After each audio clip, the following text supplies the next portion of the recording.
Saying a baby ruins everything because Condola, Lawrence, no ma'am. So anyways, let's get into this review.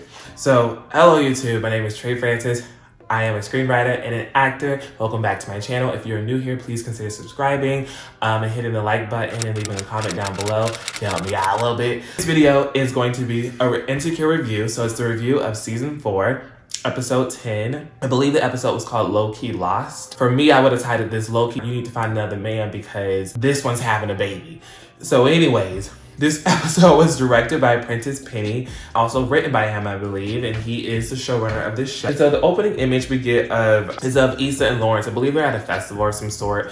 Essentially, Lawrence comes out, he's meeting Issa there, he's gotten the job in San Francisco, so he's happy about that. He got a corner office assistant, they pay him for like his travel, relocation, everything he could have wanted and imagined for this, he's getting, right? He has a team that's gonna be, he's gonna be with. That works well for him, because remember a few episodes ago, he said he works best as a team. So they gave him what he wanted. So he kind of questioned, the question kind of comes up like, oh, is distance going to be a deal breaker?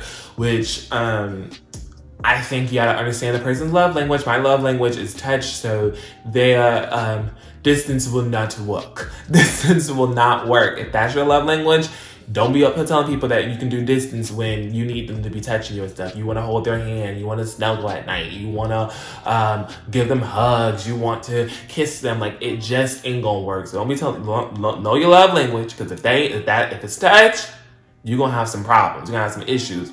So Issa was like, yeah, no, like that's a 45-minute plane flight from Los Angeles. Like, I'm gonna be okay. Like, if you're fine with it, like I'm cool with it or whatever. So, but she's kind of awkward about it too, because I feel like she's like, this is new. So, and when something's new, I know they have history, but that history led to like the demise of their relationship the first time, right? So when something's new and you feel like it's good, to me also, I feel like that's the wrong time to separate. Like, that's the wrong time to be apart from each other, because you need to work, you need to build on that foundation. You need to work things out, right? So if something's new, I'm sorry, you would have asked me, I would be like, if you ain't staying here, we gotta break up. Because I need that person there, but this is me. So it's not a negative thing necessarily, but you have to know yourself. You have to know what works for you. And if distance don't work for you, be honest. So Issa basically says, honestly, you know, I'm in a place in my life where I want to cut out the BS and surround myself with things that make me happy. And what makes me happy is you, Lawrence. Ooh, there it is. And he was like, Issa was kind of suggesting maybe she would move. Like, maybe she would go to San Francisco, saying like, it would be best for her because she don't got nothing here to live for necessarily. And he was like, what about your job? But Issa can do her job anyways. You can plan, I mean, you can have events in San Francisco. That's another hub where there's a lot of people and stuff like this. So an event, you can throw an event anywhere. So her job ain't keeping her here. And she was also saying that she don't got no friends really, so she can get up and leave anytime she wants to. So then we hop over to Molly and Andrew, and they're at a work function for Molly, right? You see some of Molly's different coworkers. One of them comes up and he invites Andrew and Molly out because they're gonna go to like a bar down the street or whatever the case may be after this event. So he told Molly and Andrew about it, and as he invites them, Molly's like, oh yeah, sure, let's go. And Andrew's like, nah, I ain't with that shit. He walks off. He's like, okay, well, y'all decide and we'll see if y'all make it. So he walks out. So then Andrew's like, oh, well, you know what? I was thinking, you know, this is cool, but I was thinking like enjoying myself for the rest of the day outside of like work stuff. And Molly was just like, oh, well, what if I have the DJ play some, you know, artist music from you, and then it could be like a work event for you too. So in that moment, now keep this in mind, because I'm gonna get on Andrew later, because I don't like people like this. But anyways, in that moment, Andrew agrees to it. He agrees to it. He was agreeable, which I even hate that word, being agreeable. I mean, have your thoughts. Like, be your own person. Don't be a yes man. Don't just say what you think I want to hear. Say what you want to say, because that's what you should do. You see what I'm saying? But let's just keep it moving. So he says that, right? So then we see Issa, she visits Nathan at the barbershop, right? Remember, Nathan told Issa in the last episode that him and a buddy of his, they're gonna buy out the owner because the owner's leaving and basically he's gonna give it to them. So he told her that there was a room in the back where Issa could throw one of her events if she wanted to come and check out the space. So here we are in this episode. Issa comes to check out the space. They're in the back.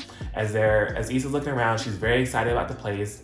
Nathan takes it upon himself to apologize, right? For gathering Lawrence pretty much still in his coffin, because he read him the last episode. So he apologized for getting Lawrence together, And Issa's just like, no, you know what, that's fine. And they basically come to a truce about just being friends. Issa's like, if that's gonna be too weird for you, then I can, he's like, nah, that's good. Like, I'm okay. I just wanted to let you know how I truly feel about you, which is something that I appreciate because I am a big fan of that. I'm a big fan of letting someone know how they make you feel, particularly when it's good. I mean, you should also tell the truth if something, they make you feel good as well. But I mean, especially when someone does make you feel good, especially when someone you do see yourself being with that person, or you love that person, or you like the person, whatever the case may be, you should let them know. I want people to let me know, and I try to let people know too. Now, they don't always reciprocate the feeling. However, you did your best to let them know. Then we hop over to Molly and Andrew. They go back home. So it's apparent, I believe, that they went to the bar, whatever the case may be. It was a restaurant, whatever, with the co-workers. Now they're back at home. So they get home. Andrew's ready to watch Looking for LaToya, because they haven't found her this whole season. So Andrew's ready to watch Looking for LaToya. Molly's like, oh, you know what? I'm just gonna go to bed. Like, I'm so tired. I just want to rest. Da, da, da, da.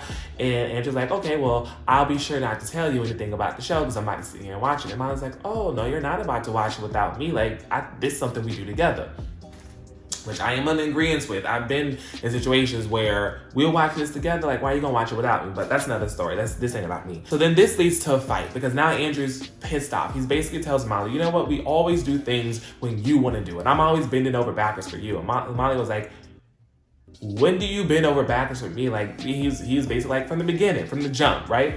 Molly goes on to say, you know what? In the beginning, you had an issue when I was spending too much time at work, but you knew that is what my job requires of me, is time, right? And so she said, now I'm trying to incorporate you in my work stuff so that even though I still have to show up to these places because that is my job, right? That is the requirement of me. I'm inviting you. I am bringing you along so that you're not just sitting at home waiting for me to get there. You're actually here with me so we can spend time together. And events like this, they're typically fun. So they're not even like work related. Like, they're related because it's work and it's co-workers from work. However, it's still a fun time. There's open bars. There's this, there's that. It's just like, come on, like, see what I'm saying? So he don't like it. He pissed off about it. As they're arguing, Molly keeps getting this call. I think it was from Kelly, and essentially, she finally picks up because they're trying to have this debate of sorts. They're in the middle of this argument, but it keeps going on. So she answers, and then we come to find out that Tiffany is gone. Right. So everybody, they show up at Derek's and Tiffany's place, and Derek is literally explaining to them that, hey, Tiffany said that she was going to be out. She was going to just check herself into a hotel, but she'll be back tomorrow morning. So now here we are, the next day. Tiffany's still showing up. She didn't tell him where she was going, like which hotel she was going to check into, which was like, that's weird. But he didn't ask because I'm going to need you checking into a hotel? My man? You checking into a hotel? Well, what's the hotel? I need the address. I need the name because, you can give me a name, but some of these hotels, they repeat throughout the city. So I'm going to need the name of the hotel, address of the hotel, your room number. I need all these things. Like, you don't just get to go off and, and I'm not the jealous type. I promise you that. I'm not the jealous type, but you ain't going to be running the streets. I don't know where you're at. Because the hotel could also be, you're trying to meet up with somebody. Like, what are you doing at a hotel by yourself? I don't get it. Are you inviting me over later? Are you are you setting up rose petals like this? Are we about to come? You about to send a car over for me and I'm gonna get driven over? Like, I'm confused as to why you're at a hotel by yourself. But Derek didn't seem pressed about it. He didn't seem like it didn't look like he needed to know any other information. So she told him that and he rode with it. I'm just like, okay, that's you. But it would have been a different story for me because why are you at a hotel by yourself? I come over too. I'll wear something that you like, but I'm on my way over. So then Derek's like, so he tells him, basically, Tiffany said she's gonna go to a hotel. Okay. So forget how they end up at Guisado. Oh, they ended up at Guisado's because Issa was being shady about Molly. They wanted to go on the trip to Mexico. They couldn't go because Molly's work stuff took over. And so they had to do some stuff locally. And Guisado's was a place that they like to go to. So they end up at Guisado's. They end up, I think they went to a hotel first, maybe. And then they go to Guisado's. I think that's what it was. They're checking the cameras, right? And so I think Kelly, she spots Tiffany. She was getting some food at first. And then they see her exiting the restaurant or whatever. And then they see her getting on a bus. So wherever she went, because he was like, okay, they checked the time is 10. Apparently when she hit up Derek, she said at 10:15, it was 10:15 when she hit him up, and she basically said, hey, I'm checking in into a hotel. So it has to be somewhere on this bus route. And it was funny because I believe it was Kelly. It was like, why is Tiffany getting on a bus? I holler. But I mean, that makes sense for her character. You wouldn't expect Tiffany, right, to get on a bus. And everyone gets on this bus, right? Because we got to check out the bus route. What hotels do we see that we can pass by that would be good enough for Tiffany to check in? She already on the bus, but that's one thing. But picking a good hotel, that's another. And we know Tiffany's going to be at a good one. So they all on the bus route. Derek starts to do something was wrong, but how he didn't know it was like this bad. You know, he tried to get Tiffany to help out with their child and hold the baby and things like this, and she just was disinterested in it. But he knew there was something there, but she never really opened up and really told him like how bad it was for her. Like he didn't realize that this was something, right? So we were finally getting to like the postpartum kind of conversation that we were expecting to have a long time ago, but they saved it, and it's fine because it does how they worked it. It does it suits this episode well because there's some underlying stuff. So Derek basically feels guilty, right? And so then Issa and Molly, they begin to encourage him and try to uplift them. And through the words that they're giving, the messages, right, that they're giving to Derek, it's landing on them and it's hitting them. And I thought it was so cool. And I tweeted that they're having this conversation about Derek, but it's also about them at the same time, because you would notice that if Issa hit something that would land, and Molly would look over at her like, oh, like that makes sense. And then when Molly would be talking, trying to encourage Derek, Issa would be like, oh, like I get it. You know, the words were hitting each other, right? Which was a good thing, right? For me to see, at least, because you realize sometimes that your friend is exactly what you need. Like, yeah, you went through some shit. Yeah, y'all was being petty. Yeah, y'all was doing messy stuff. However, this friend means a lot to me. This person right here, they're supposed to be in my life, and I have friends like that where I know we in this together. So anyway, Kelly's still on the phone at this point. She's like, she's there. So she finally reaches someone.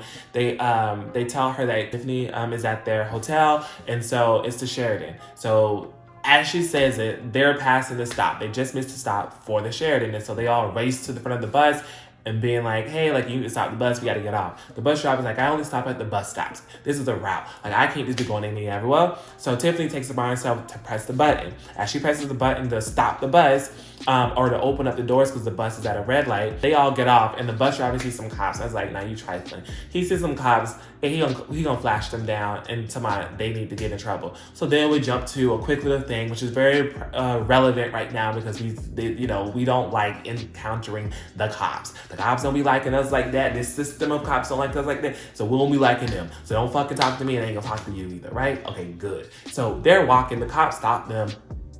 I think I saw him holding onto his gun or whatever. Like, it's in the thing, but his hand was back there, whatever. There was two. And the people were like, these people were mean to us, and these people were mean to the bus driver, some mess. And here come Molly, because first of all, Molly was solving this. Like, she was, I don't know, but she was solving this mystery. She was in a game of Clue, because she asked to see the cameras when they're at We Saw Those, and that's how we found Tiffany. Then when the cops addressed them, she's like, hey, like, I'm a lawyer here. Like, this is what's gonna happen, and this is not gonna happen. And usually when you know what you're talking about, not always, but usually if you know what you're talking about, police will back off. So it was a white policeman. The white policeman was like, nah, you won't get me today. So he backed up. He was like, you won't have me on the 10 o'clock news. So he backs up. He leaves them alone. People get upset. But they walk off this way. And then east of them, they walk off this way. So here we are. Now we pull up to the... They're at the hotel. Derek knocks on the door. Tiffany answers. She just came out of the shower. Derek's like, baby, what happened? And Tiffany's like, I'm so sorry. Like, I didn't know what else to do. So, of course, Derek embraces her. Tiffany's crying. She keeps saying, I'm sorry. And my heart was broken because, I'm not a mother or a father. Why I say I'm not a mother, I mean, that's very unlikely. But I don't have a child, but I can only imagine not. You know what I mean? So it did what it had to do. Just those two lines of dialogue, I think, did what it had to do. It was acted well enough by by Amanda Seales, who plays Tiffany, and just getting that embrace and just having someone hold you and let you know it's gonna be okay. Like, I'm here, right? As Derek has been here. Tiffany said that earlier on in the season. Like, Derek's been a great father. He's feeding the baby, he's changing the baby, he's doing this. He's been a great father, right? He's taking the baby for walks. Like, he's good. So now we go back to Molly and Andrew. So Molly, because she had to go out to help find Tiffany, right? So I wrote in my notes too when this happened. I was like looking for Tiffany, and then I saw later that Princess Penny on his Instagram, he said like how they wanted it to go from looking for Latoya to looking for Tiffany, and so I was like, well, I guess I was onto something. So anyway, so now we're back at Molly and Andrew's, and Molly, she says Andrew asked about Tiffany. Okay, she's good. We found her. She's great.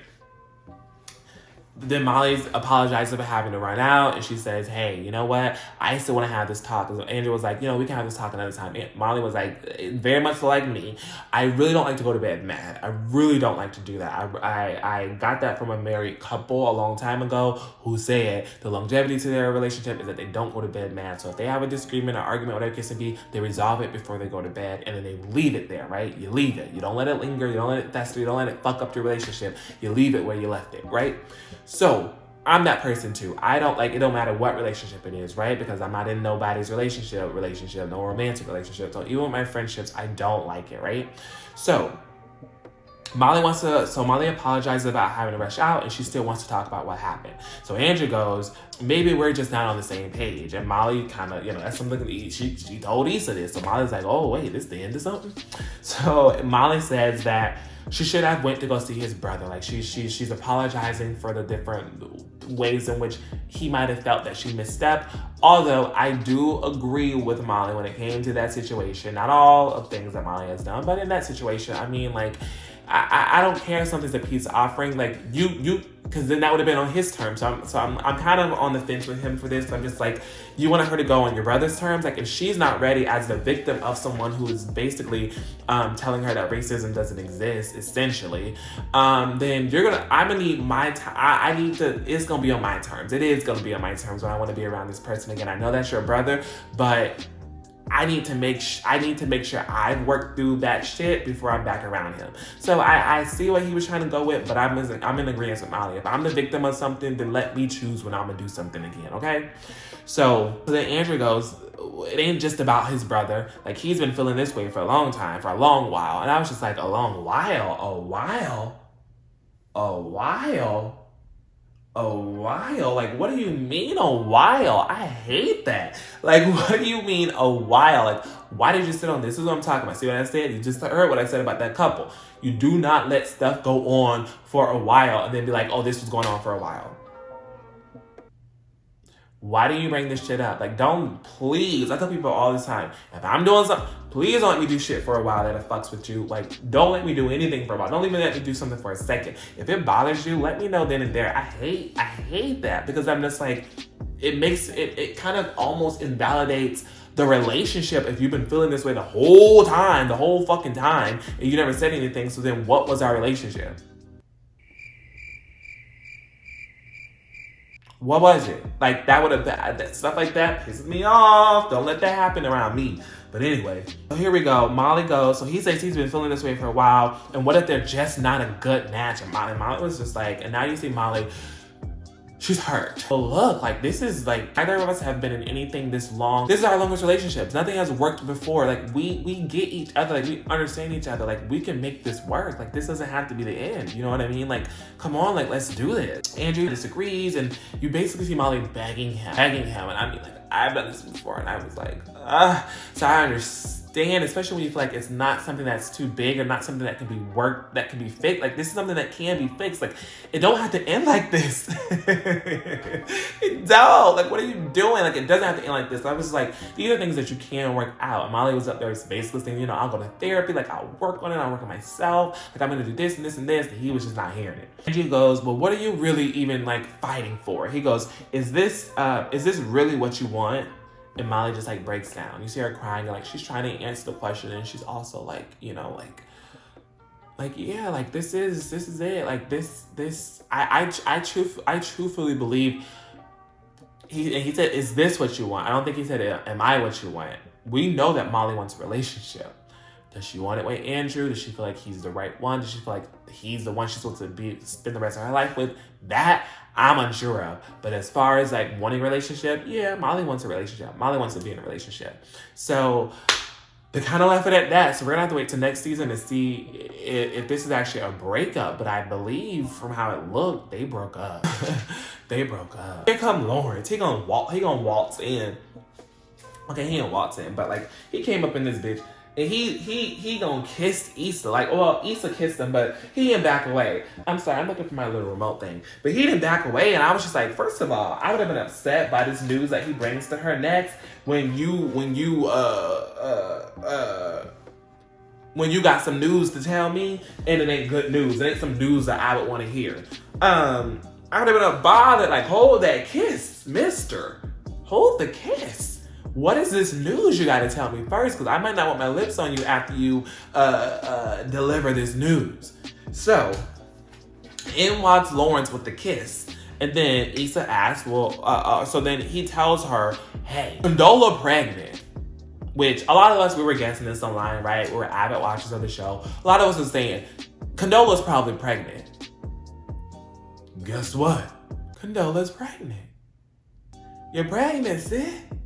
You're pregnant, bruh, because y'all in this together. That's a baby. So, it takes two.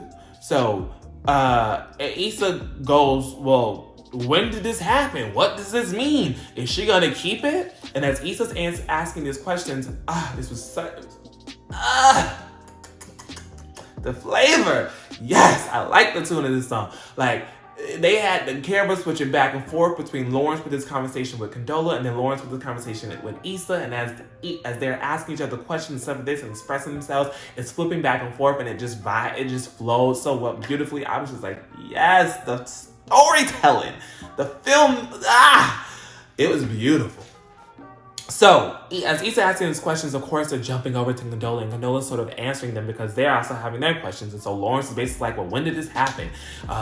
And she says when it happened, and is she gonna keep it? And Condola's like, well, yeah. He's like, but why? Like, we're not even in a relationship together anymore. And she goes, well, when I was with Mark, I wasn't ready. And it's not like I never wanted to be a parent. Like, I have another opportunity right now, so I'm gonna keep this because I believe she had a abortion before. But she says she wants this baby and she's going to keep it.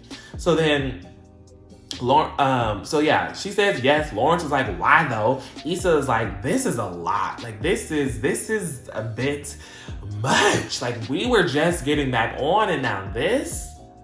And remember, Issa said at the beginning of this episode, she was trying to cut out all the bullshit, right? This some BS. So anyway, so then Issa was like, yeah, this is a lot. So what does this mean? You about to go be back with this shit? Like, you about to get back with Condola? And Lawrence is just like, yeah, no, I'm kidding. Lawrence is like, nah, like, this ain't what it is. Like, he goes, no, I want to be with you, Issa. Like, Issa, you're the one that I want to be with. And then we jump over to Issa and back over to Condola, and Condola's like, she says that she doesn't expect anything from Lawrence, and because she doesn't want him to feel trapped, and he's able to contribute as much as he feels he wants to do, but she's not gonna count on it, and she's not gonna hold him to it. And Lawrence is just like, man, well, fuck, like, this is some shit, ain't it? So then Issa is like, this is too much. This is too much. So, and then Lawrence said some shit, and he basically made Issa cry too. So I said, Andrew done made Molly cry, Lawrence done made Issa cry. Get these men off the show. Get them, go. Get out of here, go. I was over. Get these men off the set. Get them out of here. They don't even remove their trailers off the remove their trailers, stop with the hair and makeup. Let's get them out of this wardrobe. Get them off. Leave the premises. I was so bothered. I was done. I was like, cause I hate to see people cry. I really do, especially when it's like from a broken heart. I hate it. Especially when it's on a woman. I have a lot of female friends. Especially when it's on a woman. Like, I hate that shit. I hate it. It just made me so just like, it broke both of those things. Broke my heart, and we saw both of these women cry. So then Issa, she kind of like checks out. She goes on her balcony. She smokes a bit and she's just chilling. Then there was this beautiful shot. I believe Princess Penny, it was gorgeous. I believe Princess Penny said, like, I think he said it was like a French take on a shot, like from a French film. I was like, okay, bet, got it. So then the closing image of this, we see Issa walking up to this restaurant. It's the good old Mercado, right? The Ethiopian restaurant. So as she opens up the door, we pan over to see who we jump to seeing who Issa's looking at, and there sits Molly. And Issa takes her seat, and Molly goes, I'm glad you came, and Issa's like, I'm glad you called. And I was just like, yes! Even in that moment, that is just growth for Molly. Because as y'all knew, Molly was like, I'm not reaching out. I'm not. And you know what? I'm going to say this because this is important. This is a tip that we all can walk away from. Sometimes the best communicator of the two, and I mean like the person who's best with their words, which Molly is a lawyer, so she's good with words. So I don't want to hear it. Molly's going to be the best with her words more so than Issa. Issa's very awkward. Issa sometimes stutters. Issa sometimes, she's just very uncomfortable. So hear me out. Sometimes the person who is the better communicator of the two needs to be the one to reach out. Because you know how to set it up. You know how to set it up. When Issa set it up, we saw how then Molly shows up, and then Issa was clearly uncomfortable. She didn't know how to facilitate the meeting that she set up, right? Because it ain't enough just to reach out to meet up. Okay, well, what do you want to talk to me about? Remember, I talked about this in my last, in two episodes ago, I believe, 2 of my reviews ago. If you hit me up, you're the facilitator of this meeting, right? Molly hit her up. Molly is the better communicator, right? Molly hits Issa up. Issa shows up, and you see things are going smoothly. Molly kind of engages, and then it allows Issa to then reply, right? So sometimes that is the case. And I'm saying this because I'm usually the person to set the shit up. I just usually am. I usually am. So that's just my take. So we see them. They start talking. And then as they begin to talk and the camera starts to pan away, right? It's panning out. Are We Still Friends by Tyler, the Creator come on. And I was just like, they know how to, music this season. I mean, the music in every season is beautiful, but the music in this season was a literal extension of dialogue, an expression of what the inner feelings of that person or the situation is. It's played such a pivotal role in this season that I'm just like, ooh, that's just how I love when you can mix, and that's why filmmaking and, it's a masterpiece because it's taking all the art forms, right? All the art forms and just throwing them together. Music, wardrobe, lighting, like makeup, like all the art forms, right? Film, like acting, just everything, and throwing it into this big pot and making masterpieces. I love it. And Insecure, like I said, that flavor, like, hey, we know how to, we know how to do this thing. We know how to do this thing, okay? Okay? We know how to do this thing. But anyway, I lost my clicker. I was trying to find my clicker for this. But, here it is. You ever be sitting on something because you gotta ask, you can't feel it? Anyways, so that's all that I have for you guys for this review. I loved it. Now we have to wait a whole year, and that's pandemic permitting, right? Because we don't know how this is gonna go. So we gotta wait another year for Insecure, but I'm so excited that Insecure is done, it's finished, it's wrapped up, it is what it is. So I'm very excited. I cannot wait to next season because I want to see how everything plays out. This is the kind of content we're trying to do over here. We're trying to elevate. We're trying to get to this, like Issa's a big inspiration for me. Waith is a big, and Ava DuVernay, like all of them. Princess, Corey Ben Jones, all of them. Ben Corey Jones. Why is it? I'm messing up somebody's name. I'm sorry. He knows I love him. Who else? I mean, everybody. Us, we out here. We're doing this. I'm so proud of us. I'm so proud of us. We're doing a damn thing. But anyways, that is all that I have for you guys in this video. I will talk to you later. Remember, because I didn't get that many views. remember to go check out I May Destroy You. It's a new series on HBO by Michaela Cole. I will be reviewing that. There's another new series that's about to come out that I'm also going to be reviewing. So continue to check back on my other content as well. Love you guys. I will see you in the next one. Bye.